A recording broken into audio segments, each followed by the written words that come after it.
Okay. Namaste, everyone. Om Sahana Vavatu Sahanau Bhunaktu Sahaviryankaravavahai Tejasvinavadhitamastu ma vidvishavahai. Om Shanti Shanti Shanti. We have taken a topic this evening here in India and yes, in the Western Hemisphere, Sunday morning. And the topic is relevant to modern times. That is the challenge of Corona, how students of Upanishads may face it. So, at the outset, let me say a few words before I show you some slides and dwell more on those points. I would like to say that in spite of the tremendous growth of science and technology, of which all of us are a part, many of us also have degrees and qualifications in some of those fields. In spite of it all, you will agree with me if I say that all this progress takes into account the physical dimension of our existence. All medicines, all surgeries, all vaccines, all kinds of measures are looking at what is tangible. If not with naked eyes, what is visible through the microscope, what is visible through some roundabout tests. There are so much of biomedical equipment these days, all kinds of scan, all kinds of seeing what's happening in a nook and corner of the human body. But mind you, I too highly respect all that, but I would say, in spite of all that unbelievable progress, it is looking at every one of you and me as essentially a physical being, and even the mind is regarded as an extension of the physical. A lot of scientists believe that mind is nothing but an epiphenomenon of the brain. So the brain is physical, and there are electrical signals passing from one neuron to another, and they have their own terminology. So the physical brain, with certain energies passing from here to there, all of which can be measured with our modern instruments, is the basis. And this science does not really talk about pure consciousness. Whether there is anything called consciousness independent of matter is a big debate, and science by itself does not endorse consciousness. Among scientists, among doctors, among people in all walks of life, there may be a percentage who believe in spirit, who believe in consciousness, but in their scientific material, it doesn't find any place. So, in my presentation, I'm going to talk about the prominence, the predominance, and the extremely important place of spirit over matter. And let me not shirk or hesitate to say, if some of you have been studying for years all these Upanishads, and yet if you think that you are just matter and there matter ends, then you haven't made a beginning in Upanishads. The central message of Upanishads is that you are something way above matter. You are above physical matter, you are above thought also. There is this body, then there is the mind. You are above both body and mind. In my slides, I will talk about body, mind, and breath. Take a deep breath now itself. You are above breath also. And you wonder now, what is that which is above Sharira, Mana, and even Prana? That is what Upanishads talk about. And I am going to refer to it as I open some slides at this moment. Here it is. Okay. Sometimes to open a slide, there is some technical hitch. Today it came easily. Hope everyone is able to see the slides. Now let me adjust it a little bit. Okay. Challenge of COVID-19, which has now come over to 2021. No more in 2019. I guess 19 came because it all began in the end of 19, I guess in Wuhan, or maybe some other basis for that number 19 there. How students of Upanishads may face this pandemic. Poor Mona Lisa also is looking at us with a mask upon her. Let us sympathize with Mona Lisa, even as we go to the material that I have prepared for you. Coping with change is, in a heightened sense, true at this time. In life, all of us have been coping with many kinds of change, anyhow.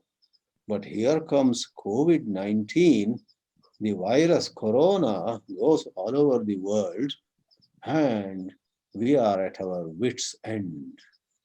Coping with this change in our way of living has been hard. And this slide doesn't say much except showing this picture of Vijay Mallya, who flew those rich and high cost Kingfisher Airlines and so on, was seen the other day in London trying to find a seat in a local train, maybe an electric train. Pujya Swami Chinmayanand ji used to say, as it's written in this slide, the only thing that does not change is the law that everything changes. Everything has to change. Things can change anytime. An hour before I came to this webinar, I watched a 6 minutes video by a middle-aged lady called Preeti Srinivasan. She lives in Tiruvannamalai.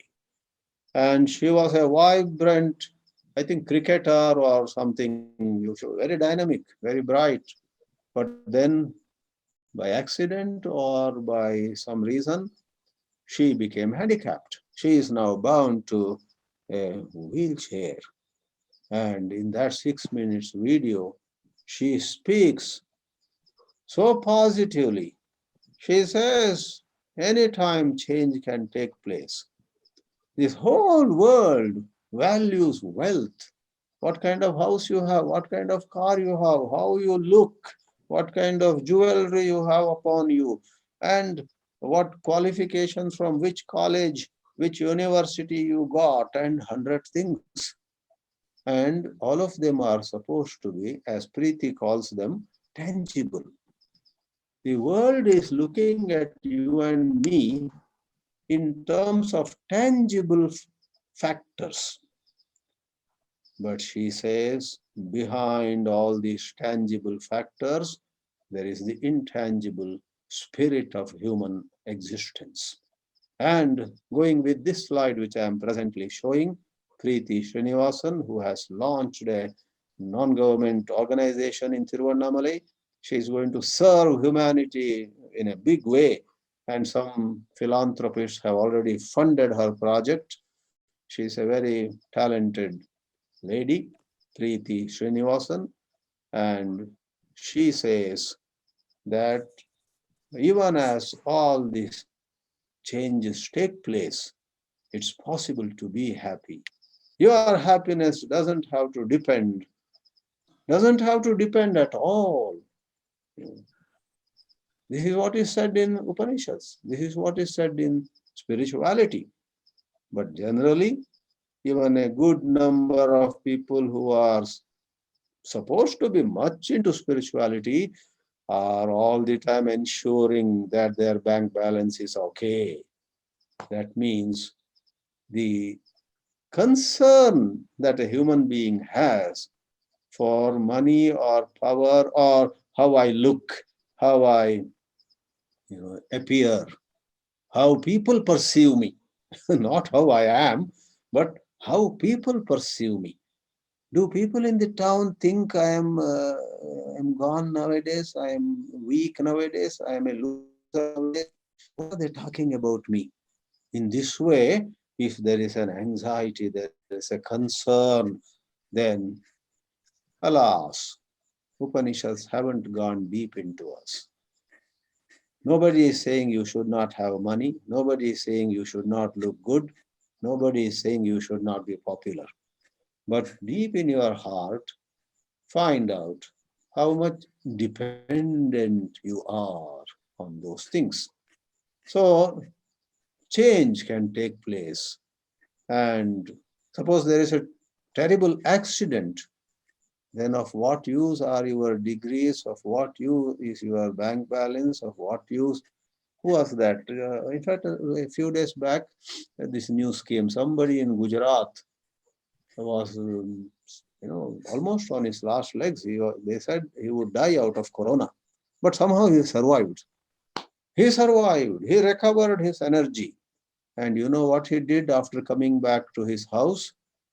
He thought for a moment, I almost died. When I was on that hospital bed with all that oxygen supply, etc., my money did not help me. My property did not help me. Why should I be so attached to all this? So when he came back, keeping a little for your regular use, a whole lot of his money, crores and crores, he distributed to people in the village. You know, he had such an impact of going through COVID and returning unharmed.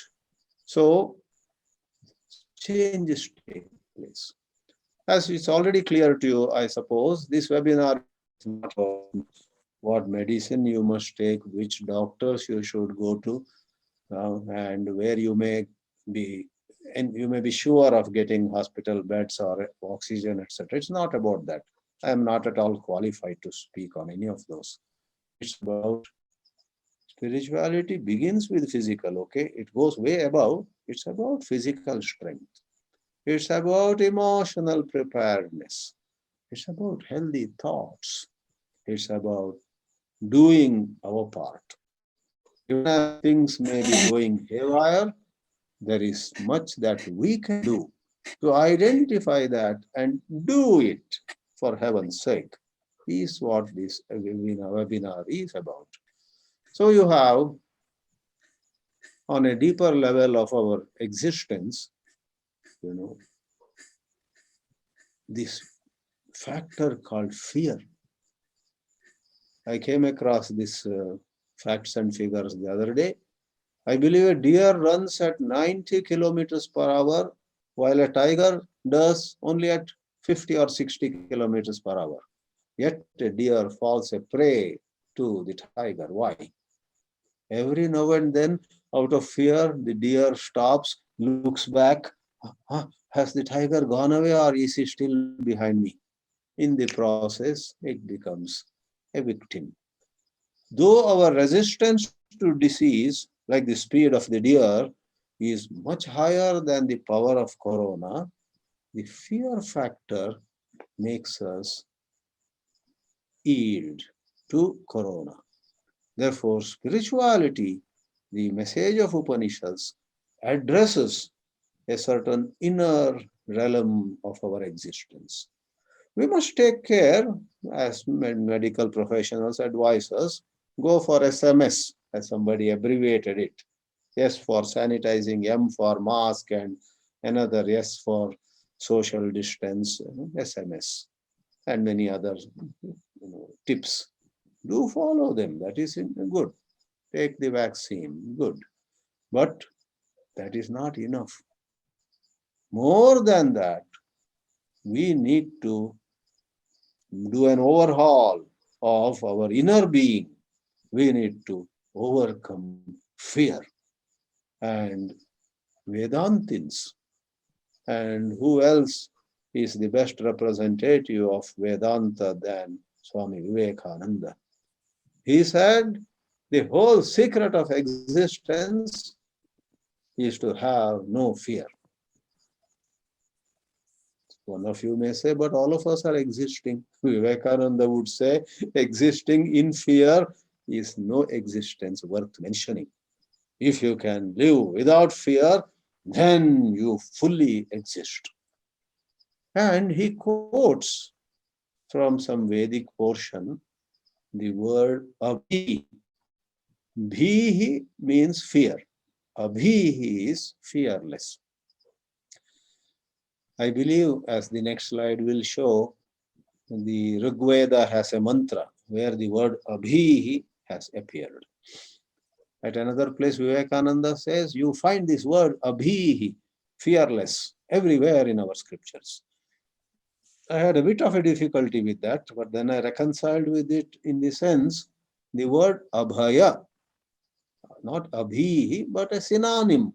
Abhaya does appear everywhere. I will also show the places. So, abhihi, we have to become fearless and our task will be done. Hey, it is the only literature in the world where you find the word abhi used again and again. In no other scripture in the world is this adjective applied either to God or to man, says Vivekananda. And his message had so much about fearlessness.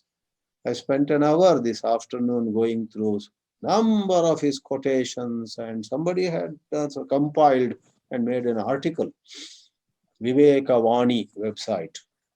Then I said, this is too much material. For this webinar, let me take one or two quotations. That's what I did here, either in this world or in the world of religion.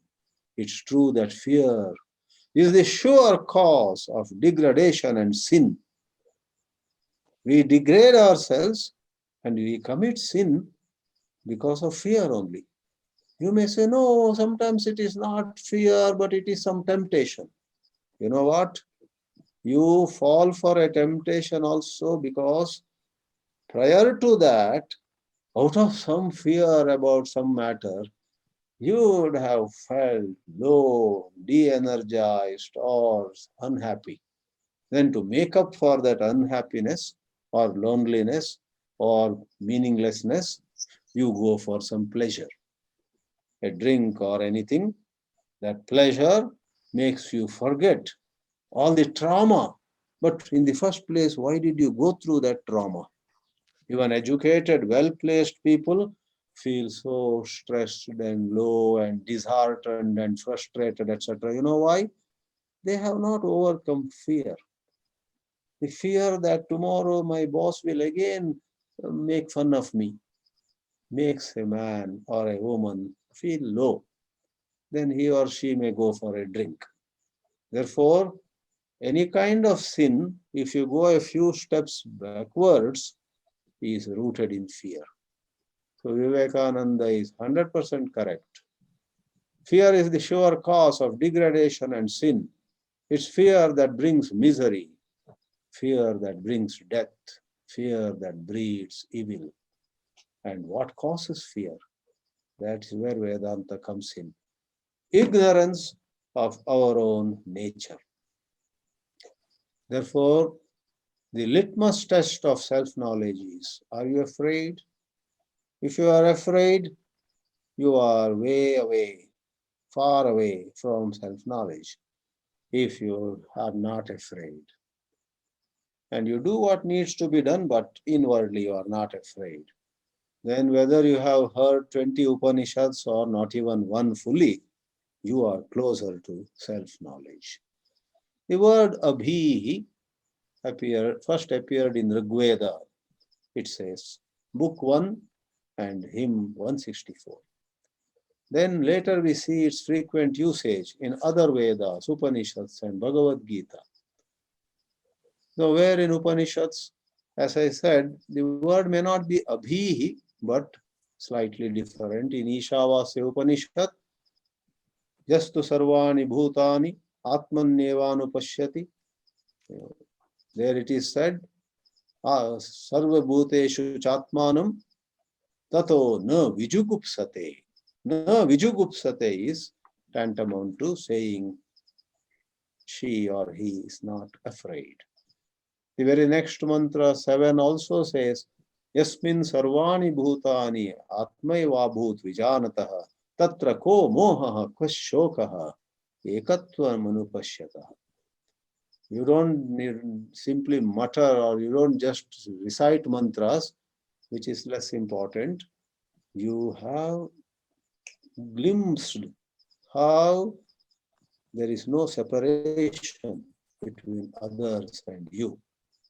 I am in them, they are in me. You begin to appreciate the truth of it. Then the Upanishad mantra says, Tatra, over there, kaha moha kashokaha. You won't suffer from psychological issues. Thus, in the Upanishad, which is part of Vedas, and in the Bhagavad Gita, chapter 16 has Abhayam Sattva Samshuddhi. Abhayam, fearlessness, is the very first value. Or in 13th chapter also, Amanitvam Adambitvam, you have Abhayam as one of the 20 values. So, after this, let's see, how do we then move towards the discovery of the fearless true nature? In order that you may go so high, you need to begin pretty on the gross level. A long journey begins under your feet. You have to first lift your feet and take the first step and then the second step. Therefore, no spirituality would dismiss or put aside the need for physical care. Take proper care of your equipment. For another analogy is it's a vehicle. The body is the vehicle. If it's in good shape, your journey will be safe and smooth. Kalidasa wrote among his Mahakavyas and Lagu Kavyas, Kumara Sambhava. Kumara Sambhava means the great long story of how Kumara, Kartikeya, Shanmukha, Murugan was born. Kumara Sambhava. Kartikeyasya Janma. But in that, he gives the Shiva Parvati story. And when Parvati was doing a lot of penance, she actually became so lean. She lost her weight. She was looking so weak. And if I have read it right somewhere, Lord Shiva says to her, or someone else, maybe some Rishi says to her, look, don't neglect your body. And there is a saying in Sanskrit which is much quoted everywhere, Shariram Adyam Khalu Dharma Sadhanam. Not just enjoyment or such things, but even to achieve dharma, Sharira, the body, is Adyam Sadhanam. The first and foremost means, first step is keeping your body fit.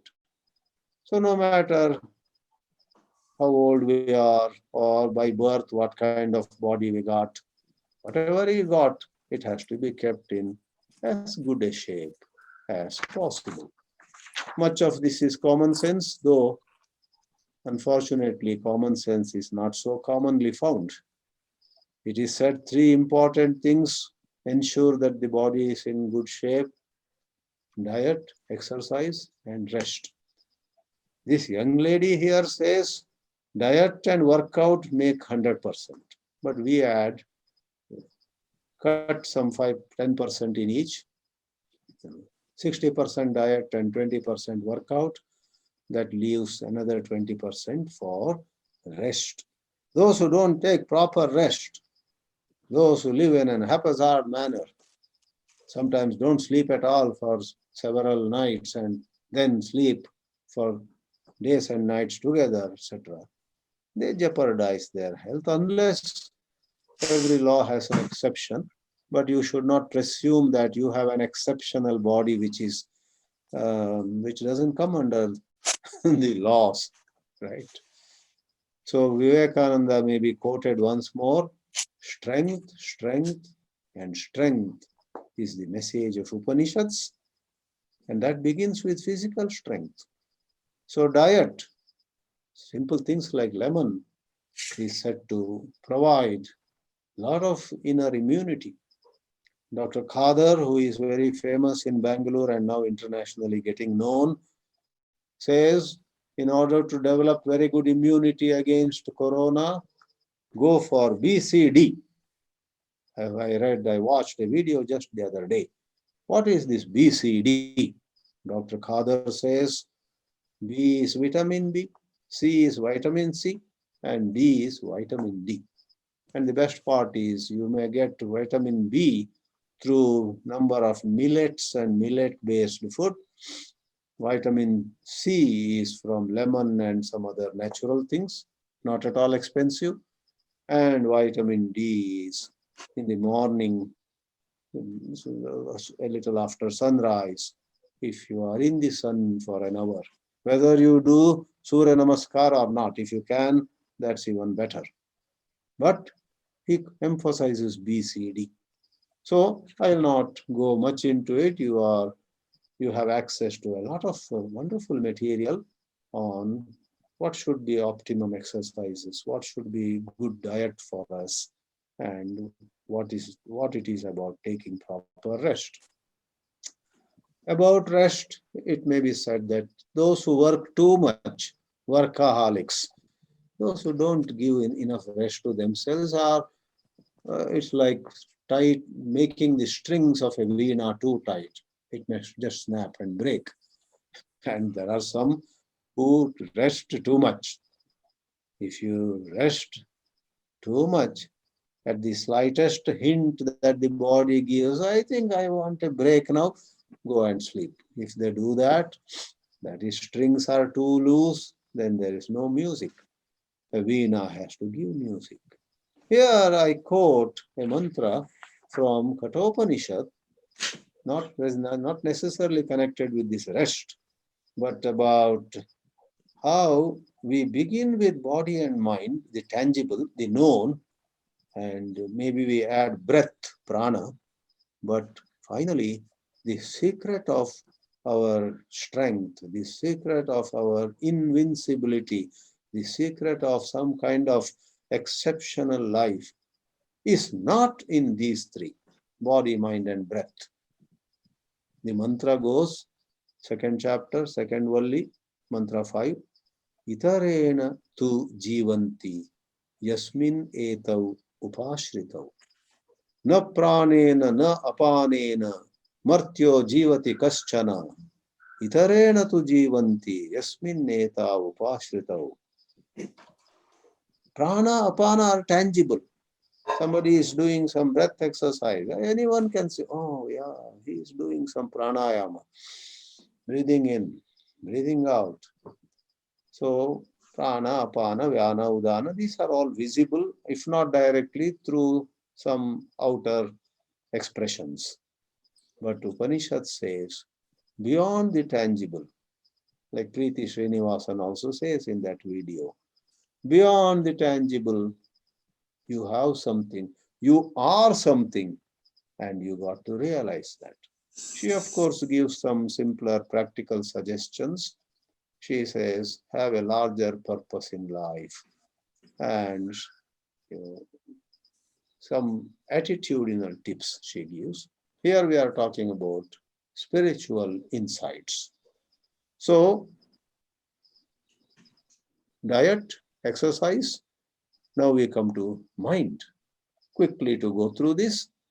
Broadly, mind, if you use it in a larger sense, consists of both thoughts, which are ideas, beliefs, and emotions, sentiments, feelings, etc. Uh, yeah, there was a joke this morning in another video I watched. Uh, Somebody says, "Oh, what is life after all? Thrilling, pulling, and feeling." So, feeling. For a moment, I didn't understand. I reversed it and heard him once more. He is a management expert and some kind of corporate hero talking on some secret of excellence in corporate life, etc. Somehow I chanced upon it, and he says, thrilling, pulling, and feeling. So leave that grammar, thrilling and pulling. Feelings, emotions, sentiments are part of the mind. Now, Upanishads come in saying the pure self is above all. If breath energizes both thought and feeling, the pure self, Atma, which Vedanta talks about, is above breath also. Where does it say? You know very well in Kenopanishad, many of you have studied, Pranasya Pranaha. The student in Kenopanishad asks, is there something which is beyond the faculties which we know?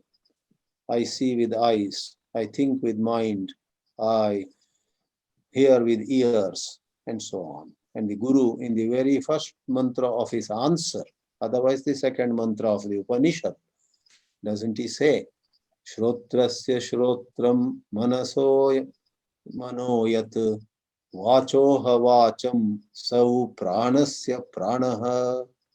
Pranasya Pranaha. Tangible is breath. All of us can see. And today, in mindfulness and many other popular exercises around the world, so much importance is given to breath observation, regulated breathing. In camps like that of Vipassana, you are watching your body, you are watching your breath, and so on. The Upanishads respect all that, but say breath is not the ultimate truth.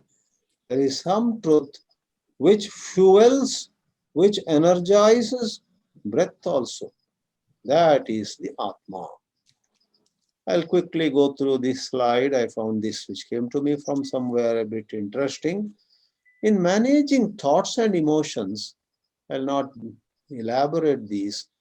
To have healthy thoughts, we must stop, you know, dwelling on the past unnecessarily. Whenever necessary, it's understandable. But going on and on and on and about what happened in 2016 and what happened in 2018 and what he said and what she said for the 100th time, you want to think about it, you want to tell people about it, you want to remember that again, that is destroying yourself. Do not dwell on the past. Worry less about the future. What is necessary to plan something has to be done, but unnecessary, anxiety. Spend time doing what you enjoy. Sometimes we make a long list of things to do, and in the process, we don't do what we enjoy because these have to be finished, these have to be finished. Then we drag on. Give a break. Do something that you love. Something healthy, of course. Maybe you love cooking, maybe you love some gardening, maybe you love listening to some old Bollywood song, maybe you do some general reading, maybe you want to read some or watch a little video on the history of Palestine and Israel. You are neither Arab nor a Jewish fellow, but you have interest in that. So leave everything aside. There's an 11 minutes video on the Palestine and Israel conflict. You watch it. You love it. You enjoy. You have interest in history, let us say. People have interest in many things. So if you do that, you will cheer up. Spend time doing what you enjoy, but quickly come back to duties. Know what you value. A lot of us, though we are very educated, are not sure what we really value in life. Therefore, we spend days, weeks, months, and our life is gone without coming to a clarity about what is it that is truly important for me, and avoid negative influences. And then about emotions, we need to find outlets for negative emotions. We need to be kind to ourselves, and we need to practice gratitude daily. In the last webinar, Dr. Ranjini Manian gave us a formula, the 200th webinar. The one I am doing now is 201st. She said, BE, begin the day with meditation, and BE, what is E?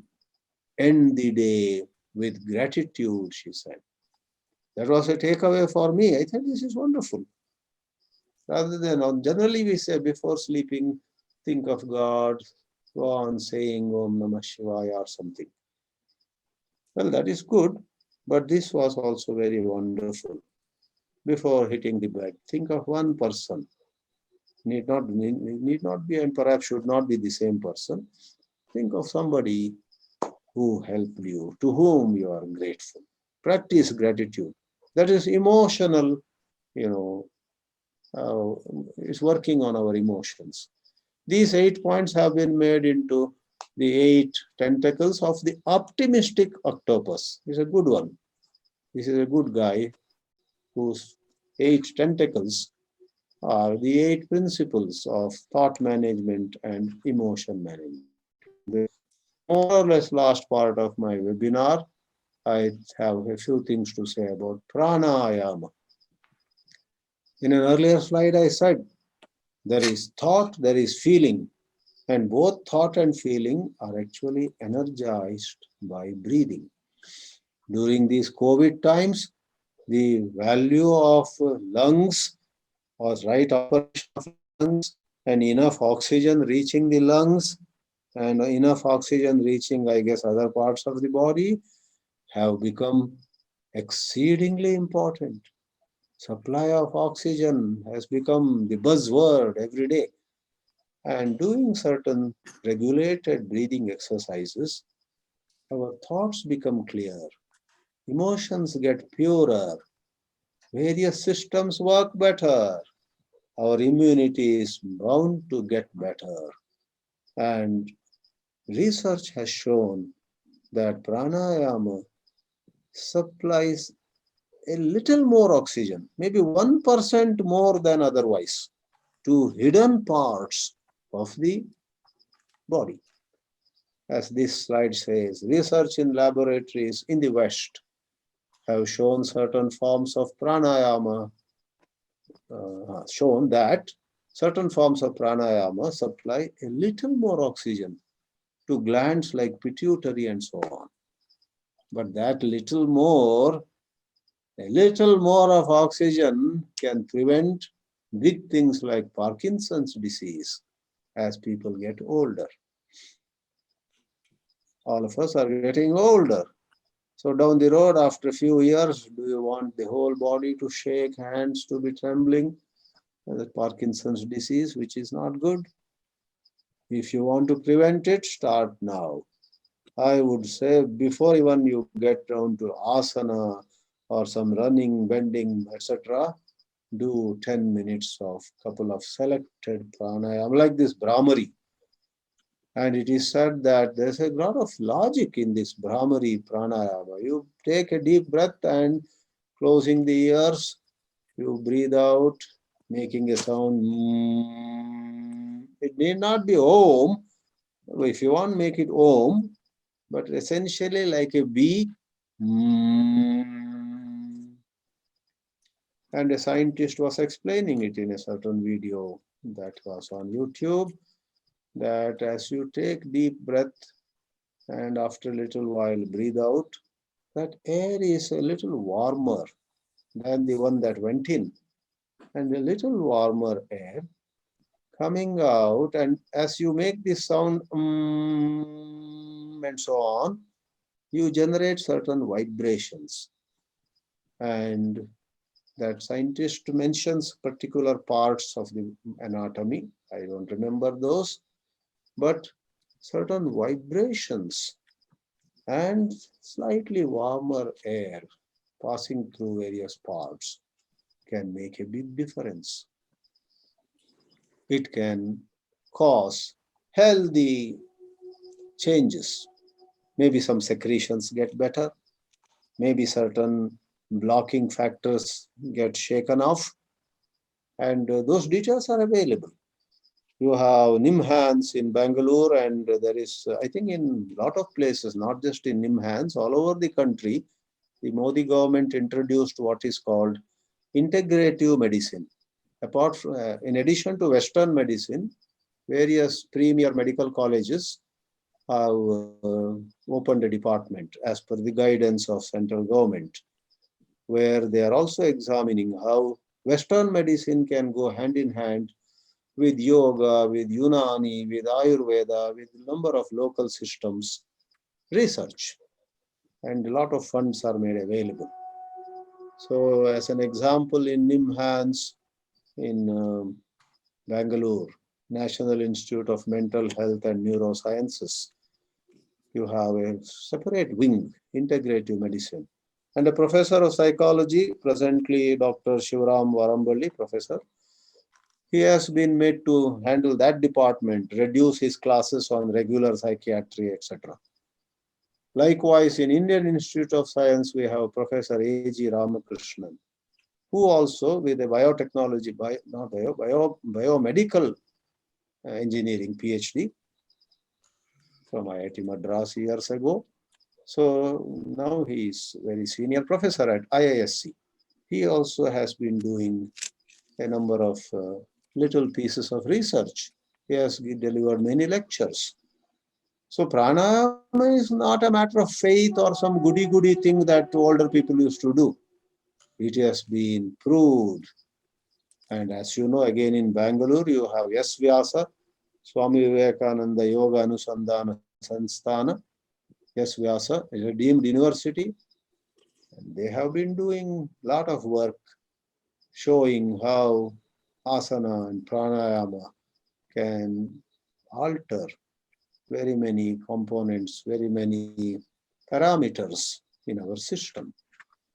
So pranayama, if not anything else, could be one takeaway from this webinar for you. Einstein had said, life is like riding a bicycle. To keep the balance while riding a bicycle, first thing is the bicycle should be moving. So he said, get going. Get going with wisdom, not with cleverness. Don't show hoshiari, cleverness. Rather be wise. Be caring. Don't just be street smart. Don't go for shrewdness, which won't help you in the long run. Go for intelligence. These have been said by the great Einstein. I conclude now saying, on behalf of all of you really, I thank all the medical and paramedical staff in our country and everywhere, wherever we live, who are doing so much for us. We thank them. We must stay physically fit. With their help, with their guidance, we must build mental strength. They are doing their part. Are we doing ours? Is the question. Om Namaste. Om. Now we can go to the chat box.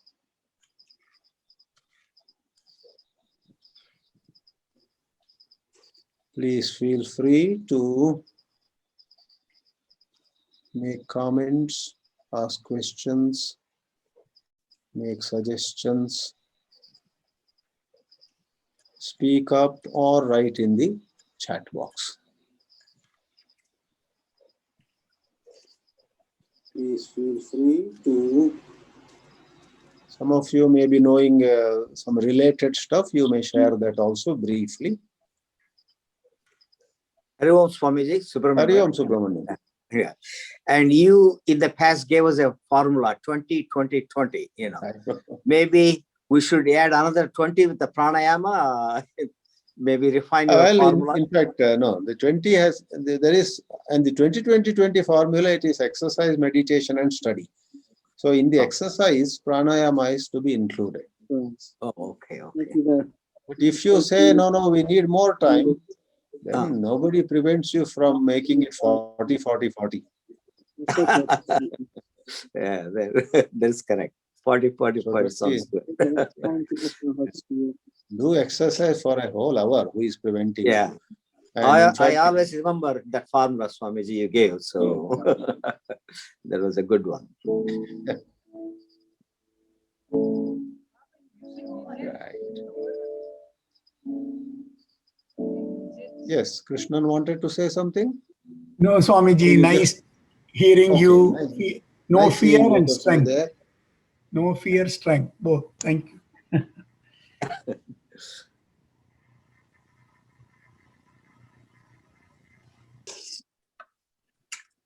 Yes, Ashokji. I thought Ashok Raheja was about to say something. The window lighted up on the four sides. That's okay. Yes.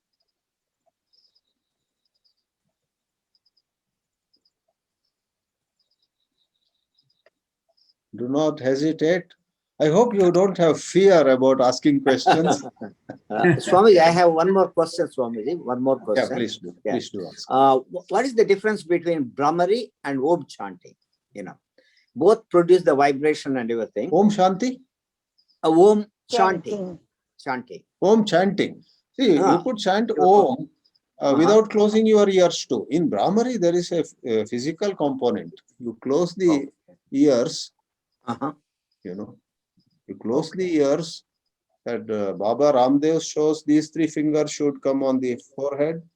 And I think something like this, The thumbs go on the ears, and I guess two fingers on each go on the, and one comes on the nose, not closing. Right. So there is more, simply stated, there is closing of the ears. And I think then that vibration will be more within. Okay. Yeah. One yoga teacher taught me, go from one chakra, 7 chakras, right? Each breath, Brahmari, go from top to the bottom. Then again, do it 21 times, he said. He has made some improvisation. Yeah, to vitalize the chakras, I think, energy, so different ways, I guess. But ultimately, that seems to be a very useful tool.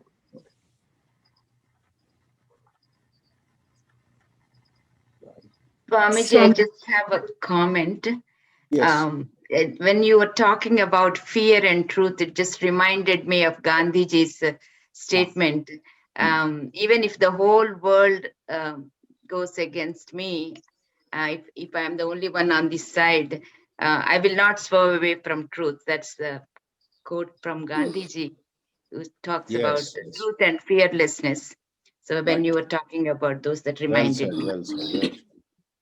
I think one of the major milestones that Gandhi reached or crossed in his life was to overcome fear. He overcame, in whatever way, fear of the British Empire. He overcame fear of many violent people who even threatened him of killing him. He said, I'll face it. Yeah. Though otherwise he is known more for Satya and Ahimsa, but what made him stick to Satya and Ahimsa was the backing of fearlessness. Swamiji. Yes, Praveena. So even here too, Swamiji, the integrative medicine is being really valued and implementing. One thing I heard actually coincidentally last night, in California approved Vivekananda Yoga University for master's program. Wow. Where is it located? That I don't know the details, Swamiji. I just heard. Okay, Vivekananda Yoga University. Yeah, Wonderful. for master's program. Thank you so much. Welcome. Praveena is a pathologist herself in Los Angeles. So she is qualified to talk about some medicine. That is close to Los Angeles, Swamiji. Yes, Sucheta ji. Yeah, close to That Los Angeles. university. Okay. Yesterday, Prasad Kaipa gave a talk, Yoga and Leadership. Okay. So he also mentioned Yoga University.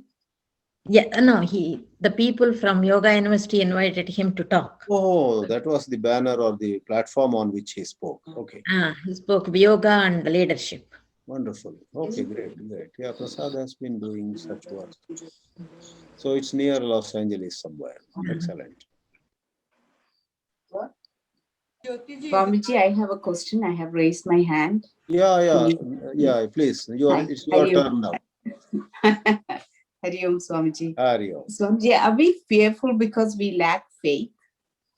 It's several factors. Yeah, it's lack of faith, lack of clarity, or some conditioning. Sometimes in childhood, somebody would have scared us time and again. It goes deep into us. Don't touch that. Don't get up. Don't break it. You know, there was a friend of mine whom his father used to scold if he sat late and studied. The father would say, "Why are you wasting electricity? Do you know you pay the bill or etc. Finish all your studies before it gets dark. Don't study late night." You know what he did? He could not study during the day. There were a lot of distractions for him.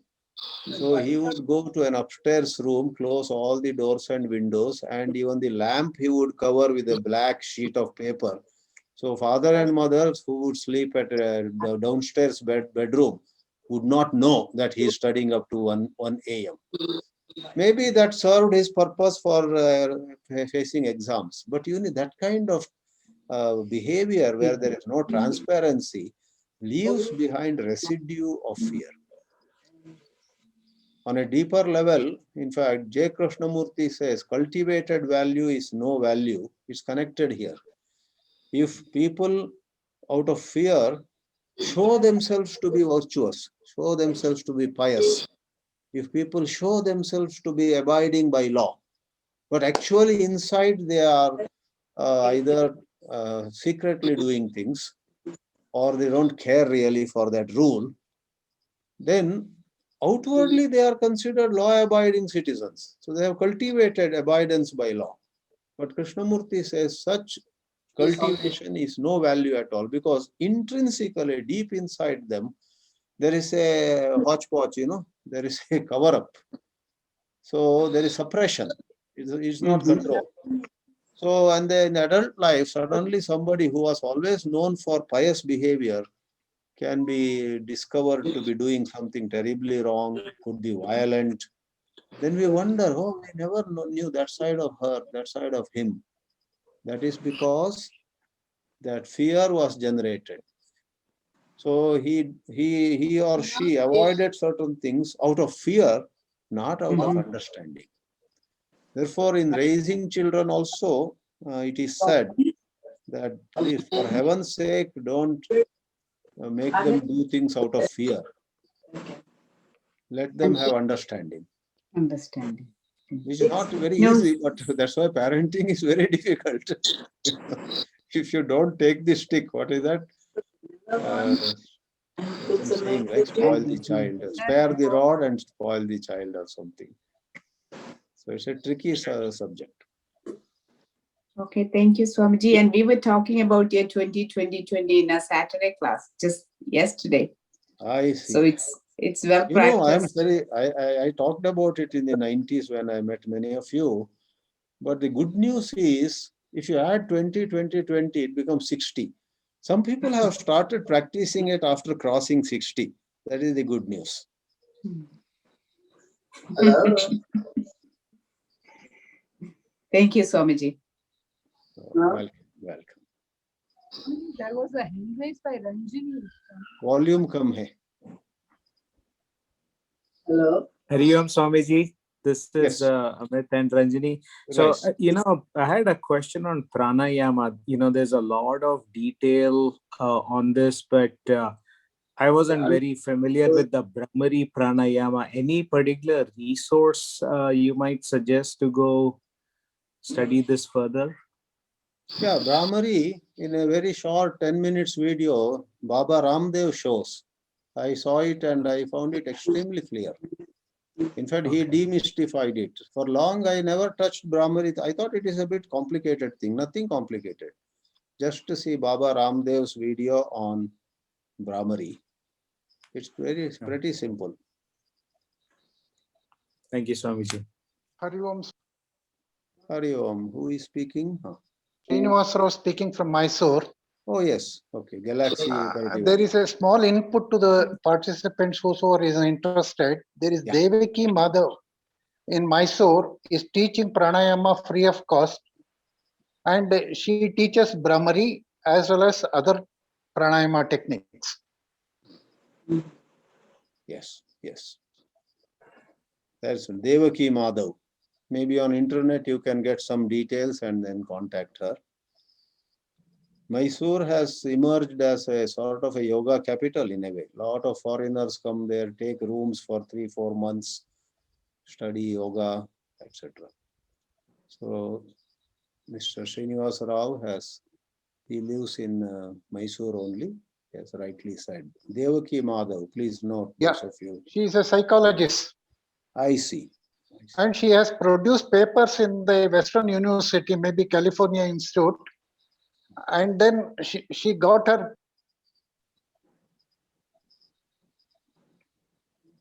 Yeah. Some audio problem. Well, I think we'll take one last question. Meanwhile, Rajni ji, it is wonderful to have you attend this webinar from Kentucky. Thank you, Swamiji. Yes, I noticed in one or two earlier occasions also. Yeah. Very, very wonderful. I think among all the Yes, by participants, your you grace, are the everything is eldest, okay. perhaps. Yeah. So that's Rajni Talreja from Bowling Green in Kentucky, not far from Nashville. Nice, nice. Hari Om to you. So, okay, who Hari is Om. going to ask the last question or last comment?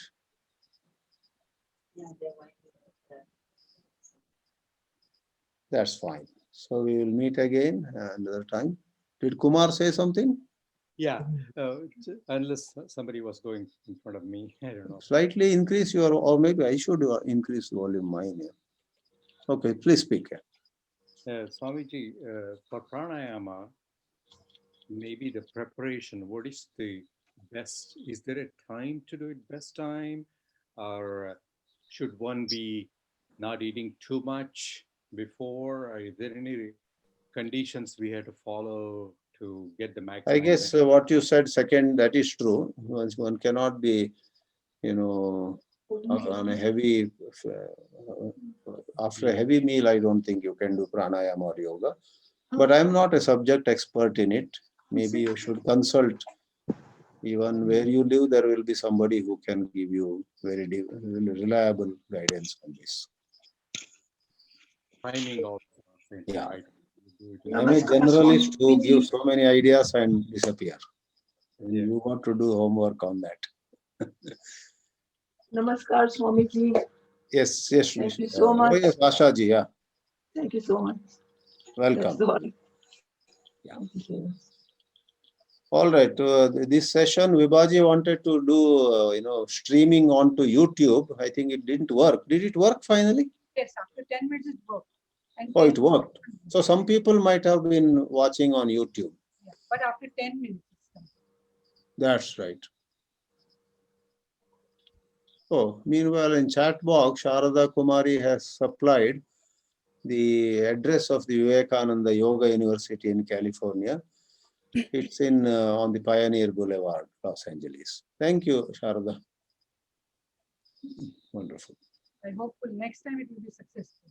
Correct. Next time more people can go on YouTube and watch also, or come in Zoom. Yeah. Yeah. So nice to see Ranjan's mother also attending. Namaste ji. Hari Om. Okay then. Pranam, Swami. See you next time. Pranam. Pranam.